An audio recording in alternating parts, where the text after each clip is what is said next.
ಅವನು ಅಂತಾದ್ರೆ ಬ್ರಹ್ಮ ದೇವನಿಂದ ಕಷ್ಟ ಬಂದೋಗಿದೆ. ಮಗ ವೈಶ್ಯಕ್ಕೆ ಆಗಿದ್ದೇನೆ ಹೇಳಮ್ಮ.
ಬಂದೆಯ ಮಗನೇ? ಹೌದಮ್ಮ.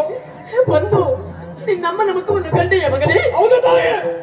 ನೋಡು ಮಗನೇ, ನನ್ನ ಆನಂದವನ್ನು ಪರೀಕ್ಷೆ ಮಾಡು. ಯಾಕೆ ಆನಂದಮ್ಮ? ನನ್ನ ಸಿಂಧೂರವನ್ನು ಅಳಿಸಿದ ಮಗನೇ. ನೋಡುತ್ತಿರುವುದು ಯಾರು?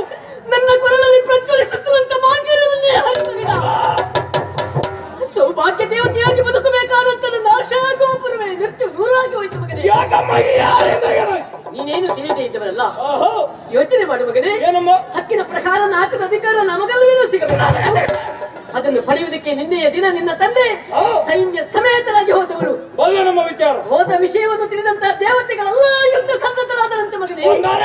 ಕಂದ, ಮಾಡುವ ದುರದಲ್ಲಿ ದೇವತೆಗಳನ್ನೆಲ್ಲ ಸಾಧ್ಯ ಮಾಡಿದರಂತೆ.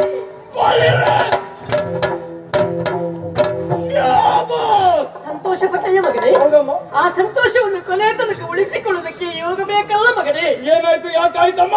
ದೇವತೆಗಳನ್ನೆಲ್ಲ ಬಗ್ಗು ಬಡಿದ ಬಳಿಕ ಪೀಠವನ್ನೇ ಕುಳಿತುಕೊಳ್ಳುವಂತ ಸಂದರ್ಭದಲ್ಲಿ ಅದ್ಯಾವನೋ ಹಿಂದಿನಿಂದ ಬಂದು ನಿನ್ನ ತಂದೆಯನ್ನು ಕೊಂದನ